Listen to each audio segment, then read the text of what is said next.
And we welcome you back to News Channel 8's Maryland gubernatorial debate. I'm Bruce DuPoit. We're with Anthony Brown, a Democrat and the state's current lieutenant governor, and Larry Hogan, a Republican businessman who served in the cabinet of former Governor Bob Ehrlich. Joining me in asking questions here today, WTOP's Sean Anderson and Jenna Johnson of the Washington Post. Sean has the next question. It's for Larry Hogan. Bruce, thank you. Mr. Hogan, you claim that there is $1.75 billion in waste and fraud that can be cut from the state budget that's already been flagged in state audits. The Brown campaign, though, has ripped apart your numbers, and in fact, it says you made more than $1 billion in errors in calculation, and many of these cuts don't exist. Do you have a revised number, or do you stand by that number? Well, here's the thing. It last 10 days before the voting starts, there's all kinds of accusations flying back and forth. Look, the numbers that we're talking about was only a couple dozen of the 300 audits that have already been done. There have been 300 audits that have been done by the federal government and by the Department of Legislative Services that have just identified rampant waste, fraud, abuse, duplication of effort throughout all of state government. I've also called for independent outside audits of every single agency and department, and we believe that after going through all those exercises that we'll be able to find up to $2 billion in waste and fraud. It's about 5% of the budget, and that we can run the government more efficiently and more cost effectively so that we can have money to provide some tax relief to the struggling Maryland families that are out there, and to provide more money for some of the priority programs that we think we need more money for. Mr. Brown, 60 seconds. Yeah, you know, audits are common protocol in a large organization like state government, and we continually look at ways to achieve greater efficiencies, reduce waste, and certainly root out fraud that may exist. I've laid out a $1.5 billion savings plan. It focuses on creating greater efficiencies in our procurement process with strategic sourcing, where we're partnering with private sector. We're doing collective purchasing agreements with county and local government to achieve greater efficiencies. We've got opportunities in Medicaid to build on the efficiencies we've already achieved. And also, we just approved the new state employee health plan, which is projected over the next 10 years to save about $100 million a year, as we're requiring state employees to focus more on wellness and prevention and less on treating chronic illnesses. You know, our numbers add up. The Baltimore Sun looked at Mr. Hogan and said, Larry, your numbers don't add up. Your first and only specific plan you laid out on the campaign, and the numbers just don't add up. Rebuttal, Mr. Hogan. Well, first of all, as far as the first and only plan, you know, I started a think tank, and we've been working for 3.5 years. We've been the leading economic voice in the state. We've changed the dialogue. People are now talking, including you, are now talking about some of the things that we brought to people's attention. So it's not our only plan. But it's interesting to say that you've identified in your own budget $1.5 billion that you think can be eliminated. Why didn't you eliminate it? You know, under your administration, you increased spending by $10 billion, by 36%. The National Governors Association said that you increased spending at a rate faster than 46 other states, that only 3 states in the country increased spending the way Maryland did. If you knew that there was $1.5 billion in waste, which is what we've been saying, why didn't you do something about it for 8 years? Yeah, and the answer is we are. And if you know anything about a large organization, I know you're a small business owner. Now, you know, 50,000 state government employees with a $17 billion state budget, $30 billion when you add federal and special funds. And what you need to understand is that it's an ongoing process. We cut $9.1 billion out of state government, not waste, fraud, and inefficiencies. Some of it was reducing spending so that it didn't outpace our growth in revenues, but certainly achieved a number of efficiencies over the last 8 years, and we're going to build on that. Don't think that you get to an end state, Larry, where all of a sudden you're voila efficient in government and you don't achieve greater efficiencies. It's an ongoing process. We're getting a number of questions submitted via Twitter using hashtag MD Debate that have an educational component to them. Jenna, I believe you have a follow-up that touches on education. Sure. So, Mr. Hogan, part of the $1.75 billion that you flagged as potential waste included $450 million of school construction funds, which you've said you do not want to cut. But how do you stand by that $1.75 billion number while saying this $450 million number wouldn't actually be cut? Well, I just answered that question just a minute ago, but I'll do it again. That I said that was only a couple of dozen of the 300 audits that we have to go through, and that we're going to call for additional audits of every single state agency and department. I didn't stick by the $1.75 billion number. I said I think we can find up to $2 billion in waste and 5% of the budget. It's a $40 million budget, and that it's going to be an ongoing, continual process. But the Lieutenant Governor just gave me a lecture about state government and how much they've cut. Again, I'll just say, you increase spending by $10 billion. You increase spending in every single department. There weren't $8 billion or $9 billion in cuts, as you say. So I don't know where you come up with that, but it was a $29 billion budget. Now it's a $39 billion budget. That's not a cut. That's a $10 billion increase. And I don't know what kind of math you're using. Maybe it's Common Core. I detected a furrowed brow as Mr. Hogan was speaking. Well, I mean, if Mr. Hogan doesn't want to answer the question, and again, this is what voters just dislike about politics and politicians. You're asked a very straight up question. $450 million in Mr. Hogan's so-called savings plan he achieves that by cutting school construction. That would be the entirety of Montgomery County's school construction program for the next 4 years. The entirety. We have, wait a second now. Okay, go ahead. We have increased investments in school construction over the last several years so we can get students out of temporary learning shacks and into modern technology-ready classrooms so that they can receive that quality pre-K and that career technology education and be ready for either college or the workforce. We can't afford to go backwards to put kids back into temporary learning shacks. But that's what your so-called plan does. Okay, we're not going to go backwards. I mean, we've answered this like 4 or 5 times. I don't know if we're going to take 10 minutes talking about the same thing, but look. If you feel it's covered. No, I don't think it is covered. So first of all, I'm not going to cut 1 penny in school construction.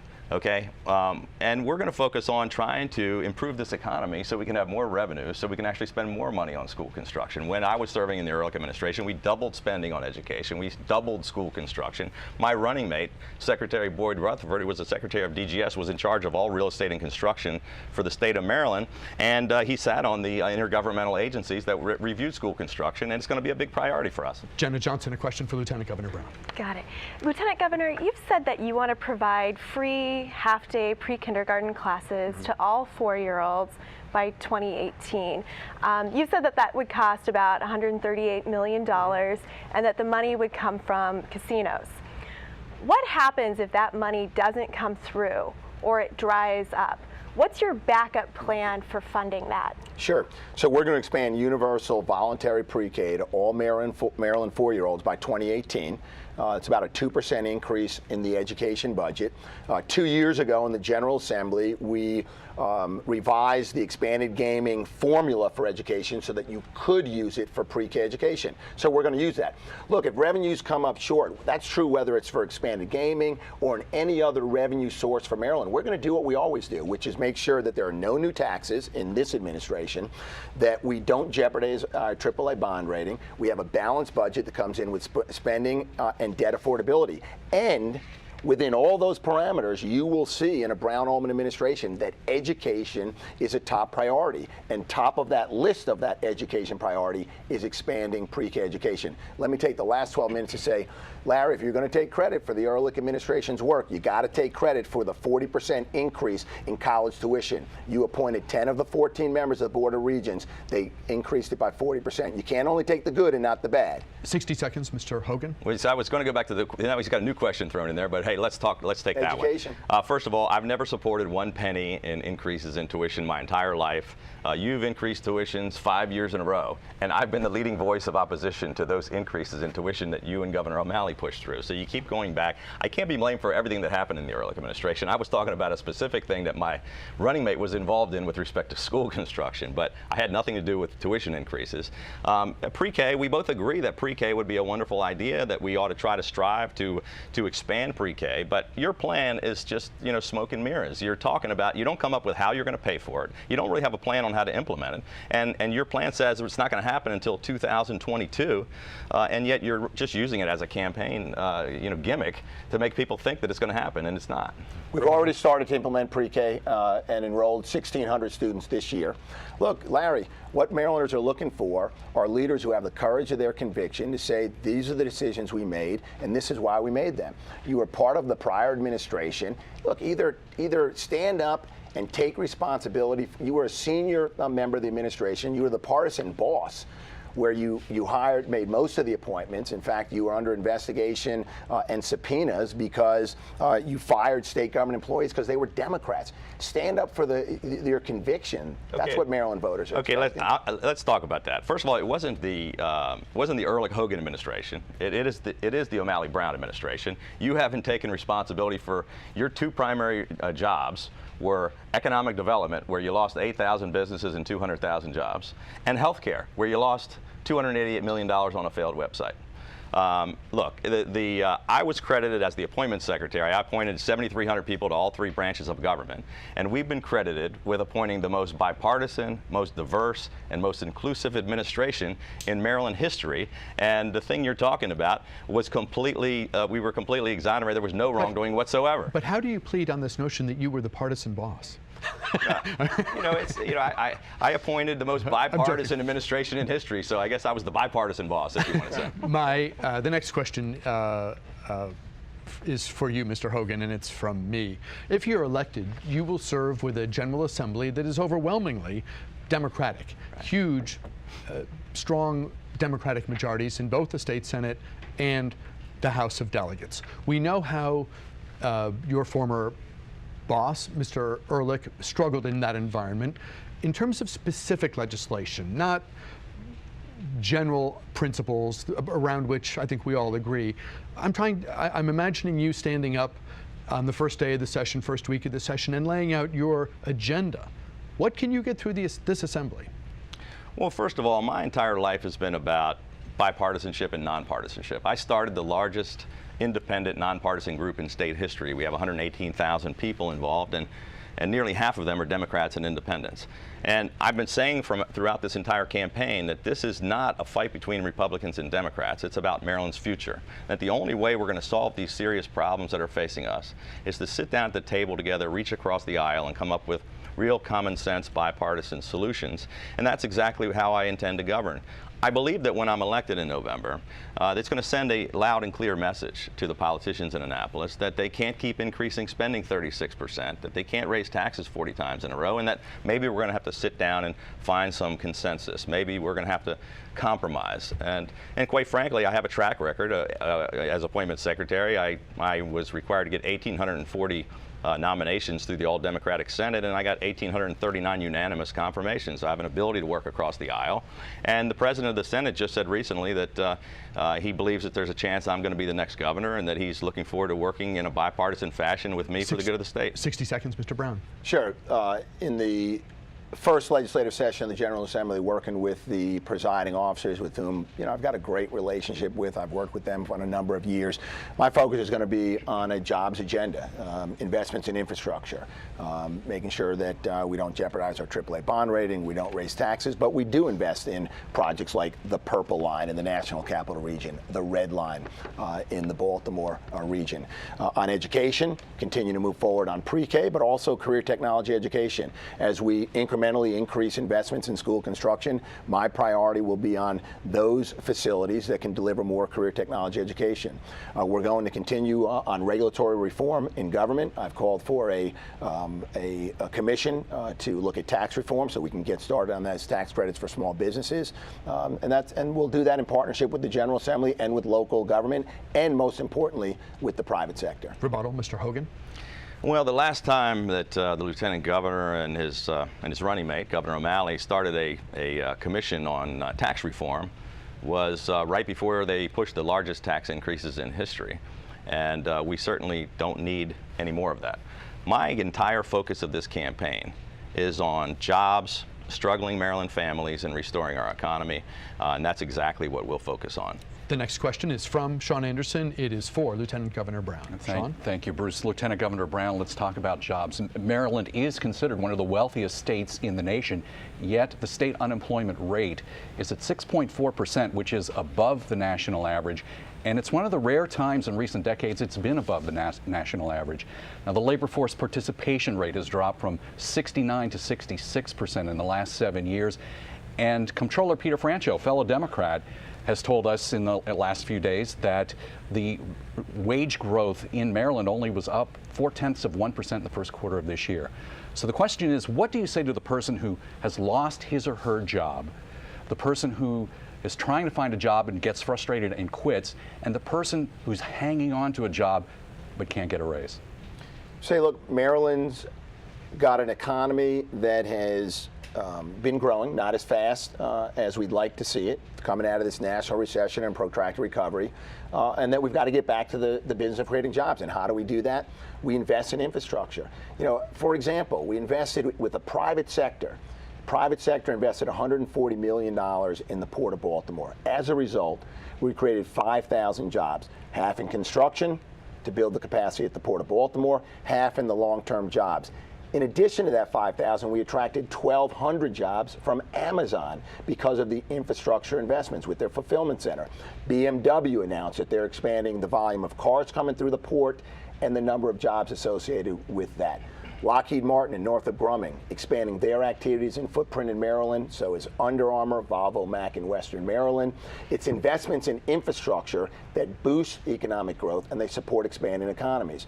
It's also making sure that we're working with our small and entrepreneurial business community. And You can pick up that thread in your rebuttal. Mr. Hogan, 60 seconds on that issue, please. Well, I've been focused on this issue like a laser beam for 3.5 years, and I'm really concerned about the Marylanders, the 200,000 Marylanders that have lost their jobs, and the fact that we've doubled unemployment under the O'Malley-Brown administration.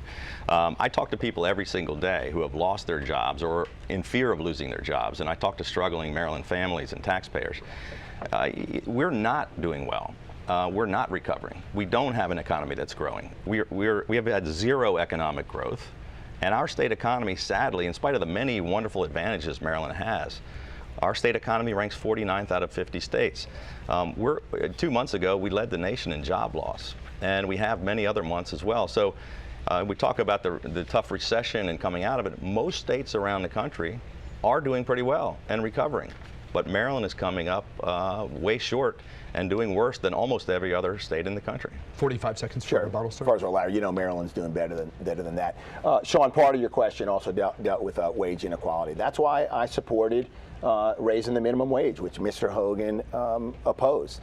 I think about that minimum wage worker who, on average, is a 33-year-old single mom. She's making minimum wage, and she's living below the federal poverty level. That's why I supported it. And studies showed that by doing that, we lift 455,000 Marylanders out of poverty, and we create jobs because the marginal propensity to spend for a minimum wage earner is almost 100%. So when you increase that wage, it's going right into the local economy and creating jobs. I supported that. I always have. I helped override the veto of the previous administration when they vetoed the raise in the minimum wage, and Mr. Hogan supported it. But you know, when you're talking about helping struggling families, look, that includes minimum wage earners as well. The next question is from Jenna Johnson. It's for Larry. Do you want to jump in? Yeah, It's fine. Yeah, sure. You know, first of all, I think the minimum wage is going to help some people at the lower end of the scale. But you know what? What concerns me is that, as you say over and over again, the average minimum wage earner is a 33-year-old single mom. It shouldn't be that way. I want to create better jobs and higher paying jobs and bring more companies and more businesses and more jobs back to the state so that that single mom isn't making minimum wage. That's the real issue. But the minimum wage is going to help some people. It's also going to, by most estimates, cost us 12,000 to 14,000 jobs, and some small businesses are going to suffer. But let's talk about when you raise taxes 40 times in a row, and the regressive taxes that hurt the poorest of Marylanders the most. That's like taking away the minimum wage increase. It's, you know, a tax increase is reducing their take-home pay. I've got my eye on the clock. Jenna, your next question is for Larry Hogan. Great, thank you. Mr. Hogan, let's go back to an accusation that the Lieutenant Governor made earlier in the debate about gun rights. You've publicly said that you're not going to do anything to water down Maryland's gun control laws. But two gun rights activists told the Washington Post that you've said the opposite in private discussions. There's two specific things that they say that you've promised them. One is that you would appoint a state police superintendent who is sympathetic to gun owners.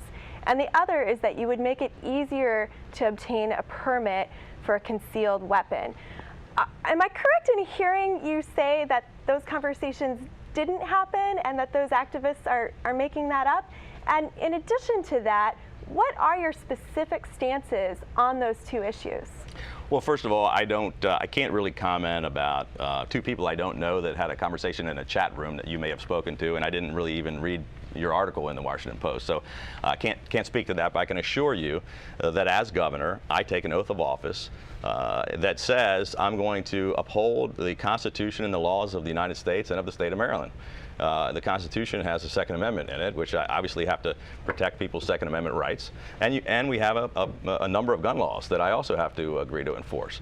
You know, I can't discuss personnel decisions that we may make. We're going to review every single cabinet secretary. I don't know whether the current superintendent of state police is a guy who should stay on for another 4 years or not, but it's something that we would address. You know, we both agree on we don't want, in spite of the commercials I've been seeing, I don't want assault weapons in the schoolyards or in the shopping carts. What I've been really focused on, this bill was passed, the only thing it really has accomplished so far is to drive up gun ownership.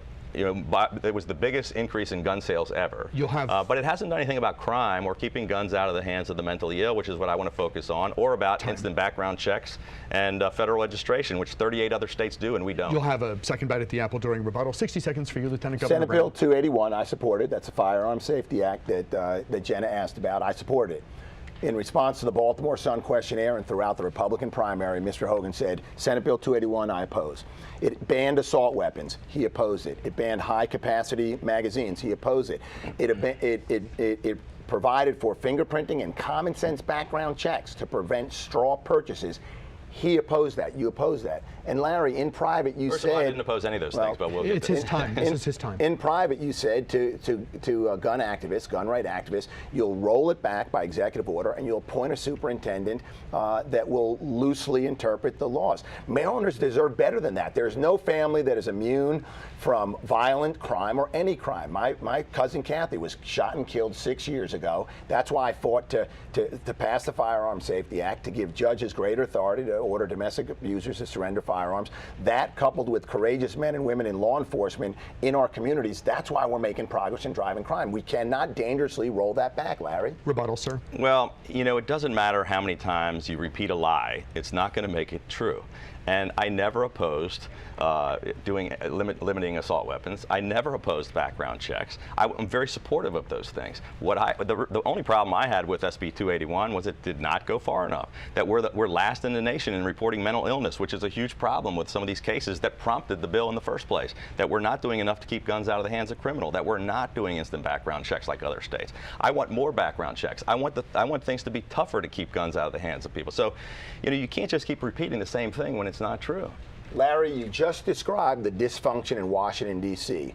A bill doesn't go far enough, so I'm not going to support it. Larry, the bill made progress. Reasonable background checks with fingerprinting. Wait a second, Larry. With fingerprinting, banning assault weapons and large capacity magazines. Now listen, if it didn't go far enough, you support the bill and you come back and you build on it. But what you did is you said, no, I'm not going to ban assault weapons. No, I'm not going to support reasonable background checks and fingerprinting. And no, I'm not going to limit high capacity magazines. First of all, everything he just said is absolutely false. First of all, I don't have a vote.